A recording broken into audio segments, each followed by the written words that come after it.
राधे राधे सभी को। कैसे हैं आप सब। नंदिनी भारद्वाज चैनल में आपका स्वागत है। तो आप बताइए कैसे हैं आप।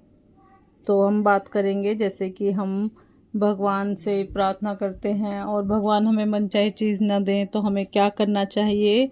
तो कई बार हम योजना हमारी तात्कालिक इच्छाओं से बेहतर होती है। ऐसे समय में आप खुद को शांत और सकारात्मक रखने के लिए व्यवहारिक कदमों को अपना सकते हैं। जैसे कि विश्वास रखें कि जो होता है अच्छे के लिए होता है। हो सकता है ईश्वर ने आपके लिए इससे भी बेहतर सोच रखा हो, और जो आपके पास है उसकी कृतज्ञता को व्यक्त करें, और जो नहीं है उस पर पछताने की बजाय वर्तमान का आनंद लें। प्रयास जारी रखना चाहिए, हमें अपनी मेहनत में कोई कमी नहीं आने देना चाहिए। सही दिशा में निरंतर काम करते रहना चाहिए और बिल्कुल भी नेगेटिविटी मन में नहीं लानी चाहिए। और अगर आपको निराशा या दुख हो रहा है उसे स्वीकार करें। अपने मानसिक स्वास्थ्य को प्राथमिकता दें और ध्यान या योग का सहारा लें। अपना नज़रिया बदलें, अपनी योजनाओं में लचीलापन लाएं। कई बार असफलताएं हमें अनुभव और सीख देती है, जो भविष्य में सफलता की कुंजी बनती है। क्या आप मुझे अपनी वर्तमान स्थिति या समस्या के बारे में कुछ और बता सकते हैं, ताकि हम उसका मिलकर कोई सकारात्मक समाधान खोज सकें। तो आप इस तरह अपने मन में इस तरह के विचार ला के अपनी पॉजिटिविटी को बढ़ा सकते हैं, अच्छा सोच सकते हैं। क्योंकि नेगेटिविटी आती है, मन दुख होता है, मन में अशांति आती है, डिप्रेशन आने की एक चिंता बन जाती है। तो आप सभी को इन सब चीज़ों का ध्यान रखना चाहिए और सकारात्मकता की ओर चलते हुए अपने कार्यों में निरंतर प्रयास करते रहना चाहिए। तो इस तरह मेरी ये डेली की पूजा पूरी हो रही थी। पहले मैंने अपने जितना मंदिर का एरिया है वो सारा साफ़ करा। अपने कल के जो चढ़ाए गए फूल थे उन्हें माथे से लगाकर हटाया और फिर कपड़े से सारा पूछा और उसके बाद ताज़े फूल चढ़ाए, गंगा जल का छींटा दिया था। और फिर मैंने करी अपनी आरती, जो मैं चालीसा वगैरह करती हूँ, ये सब पूजा करी। अपने कान्हा के लिए भोग रखा था। उसके बाद और मैं आपसे बात करना चाहूँगी कि 29 जून को है ज्येष्ठ पूर्णिमा। इस दिन भगवान विष्णु और माता लक्ष्मी की पूजा, व्रत, पवित्र नदी में स्नान, दान पुण्य का विशेष महत्व है।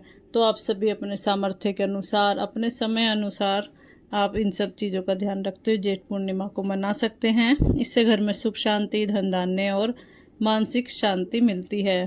पूर्णिमा के दिन सुबह जल्दी उठकर पानी में थोड़ा सा गंगा जल मिलाकर स्नान करें। इस दिन ज़रूरतमंदों को अनाज, वस्त्र, सफ़ेद वस्तुएं जैसे चावल है, चीनी, दही का दान शुभ माना जाता है। तो आप भी ज़रूर करें और भगवान विष्णु, माता लक्ष्मी की पूजा करें।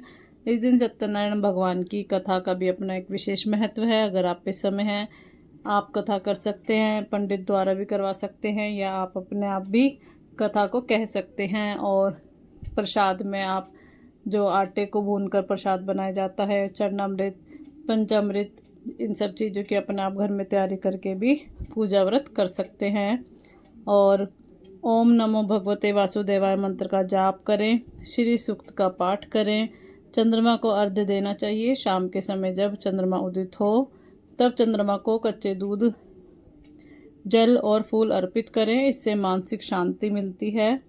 और शाम को घर में मुख्य द्वार पर, छत पर गाय के घी का दीपक अवश्य जलाएं।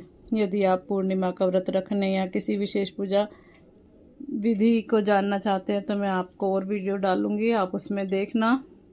तो इसलिए कल अपनी पूर्णिमा की तैयारी करें आप सभी और पूर्णिमा को मनाएं। जेठ पूर्णिमा का भी एक अपना विशेष महत्व है। दान आदि तो हमारे यहाँ सनातन धर्म में सभी चीज़ में बताया जाता है। तो इस तरह मेरी पूजा हो गई थी। फिर मैंने बनाया नाश्ता। नाश्ते में हम अधिकतर ब्रेड, चाय वगैरह ही लेते हैं। बच्चों को टोस्ट वगैरह चाहिए होता है तो हम बना देते हैं। तो मैंने चाय बना दी थी, उधर ब्रेड सिक गई थी, तो वो सभी को नाश्ता देकर, मिट्ठू को भी आज नहलाना था, इसको 2-3 दिन हो गए थे तो मिट्ठू नहा चुका था। इसके पंख अभी गीले थे। अभी धूप बहुत तेज़ थी तो हमने थोड़ी देर ही रखा था, फिर अंदर ले आए क्योंकि इसको भूख लग रही थी। फिर हमने इसको नाश्ते में दे दिए थे खरबूजे के बीज, अखरोट। तो ये फिर नाश्ता कर रहा था।